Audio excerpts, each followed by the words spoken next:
Parece que hay tarifas como la del gas y de la luz que se quedarían sin subsidios y esto indefectiblemente conlleva a incrementos en los valores de las boletas que se pagan de manera mensual o trimestral. Desde un principio se sabe que en promedio las boletas tendrán una suba del 21,5% en Córdoba, pero la mayoría abonará más. Para gran parte de los usuarios, el número extra que se sumará a los gastos tradicionales surgirá del punto acordado con el Fondo Monetario Internacional, que expresa debe ser equivalente al 80% del coeficiente de variación salarial.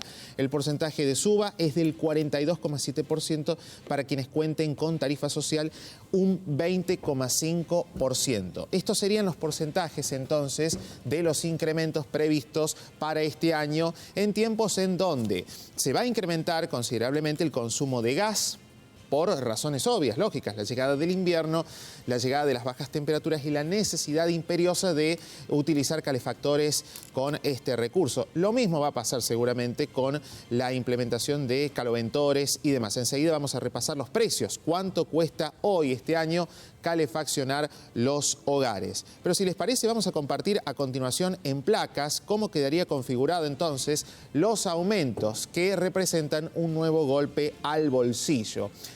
Sin subsidios, es decir, aquellas personas que tienen, por ejemplo, un ingreso mensual por encima de 3,5 canastas básicas, algo más de 310.000 pesos. Estamos hablando de un sector bien ubicado a nivel económico de la sociedad. Tendría incrementos del 120 al 200% de aumento en las tarifas de gas y tarifas de luz. Para aquellas personas que tienen subsidios reducidos, estamos hablando generalmente de la clase media, los incrementos en las tarifas de la luz y el gas serían en promedio de entre el 18,5% y el 25,5%, pero con un tope anual, es decir, no debería superar el 42,72%. Y aquellas personas que actualmente cuentan con la tarifa social también tendrían aumentos en la boleta, serían un poco menores, del 17% en promedio, y un tope anual del 21,3%. ¿Cómo impacta en la inflación, en los bolsillos de los argentinos? Se lo vamos a preguntar a José Simonella, el economista que está en contacto con nosotros. José, ¿cómo te va? Buenas tardes. ¿Qué tal? Buenas tardes, Darío. Un gusto. Un placer, como siempre, José. Bueno, estamos hablando de aumentos. Seguimos hablando de aumentos como todas las semanas, ¿no? Así es. Los aumentos lamentablemente no ceden. Este era un aumento esperado, ya había sido anunciado, está sujeto, por supuesto, a aprobación en las audiencias públicas que se van a desarrollar la semana próxima, pero para un determinado grupo, fundamentalmente el que gana, digamos, el decil más alto de ingresos, el impacto va a ser realmente relevante.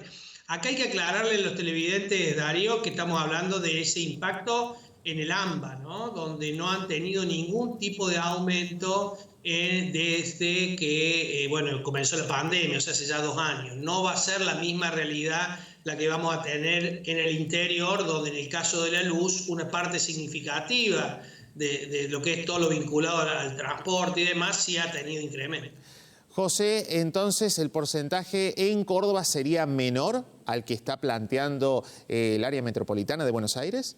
Entiendo que sí, hay que ver cómo que resuelve, digamos, el gobierno de la provincia y EPEC, pero entiendo que nosotros ya hemos ido teniendo incrementos paulatinos a lo largo de todos estos años, cuestión que el AMBA no lo ha tenido, ¿no? Entonces no debería ser tan insignificativo el incremento en el caso de Córdoba Capital. Sí, digamos, la provincia de Córdoba, sí hay una parte de la boleta que es lo que viene subsidiada, pero hay otra parte, digamos, que EPEC ya la ha ido actualizando, con lo cual habría que esperar incrementos menores. Esperemos que no aproveche EPEC a actualizar las tarifas en el mismo porcentaje. José, y en estos parámetros de incrementos en los valores de las tarifas, ¿hay un porcentaje de la población que no está incluido, puede ser?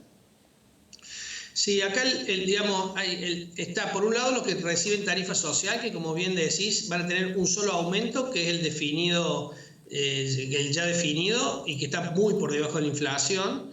Luego hay un segmento que es el 10% de los ingresos más altos de la sociedad, que bueno, eso es muy difícil de determinar de manera equitativa. Probablemente algunas personas que no estén dentro de ese decil también le correspondan, o algunas personas que estando en ese decil no lo van a tener porque no lo pueden detectar, y eso sí le quitan el total de los subsidios. Recordemos a la gente que acá hay dos aumentos. Por un lado, el aumento de la tarifa, y por otro lado, la quita del subsidio. La quita del subsidio, el aumento de tarifa para todo, la quita del subsidio es únicamente para el decil más alto, o sea, el 10% de la población que mayores ingresos tienen, a ese le quitan absolutamente todo el subsidio, y ahí va a haber un impacto muy importante, para que entiendas, el decil superior, este que estamos hablando, en 2021 recibió en subsidio de electricidad casi 50.000 pesos, ¿no? Y en subsidio de gas casi 23.500 pesos. Bueno, eso va a desaparecer. Luego, para el decil siguiente, el 70% de los ingresos más altos, o sea, el resto, lo que vos llamabas recién la clase media y media baja, van a tener un incremento que no podrá superar el 80% de la variación salarial, ese era el 42,7% que vos planteabas. Y después el decil más bajo, el 10% más pobre de la sociedad, eso no van a tener prácticamente incremento más allá de este incremento que se autorizó del 17%. José, ¿y todo esto está condicionado por el acuerdo alcanzado con el Fondo Monetario Internacional? No, bueno, el acuerdo del Fondo Internacional lo que hace es levantar este tema, no está condicionado por eso, lamentablemente está condicionado por la inflación. O sea, todos los precios de bienes y servicios crecieron en los últimos 2 años 100%. El problema es que el gobierno decidió utilizar las tarifas y el tipo de cambio como ancla antiinflacionaria para no seguir generando mayores presiones sobre la inflación.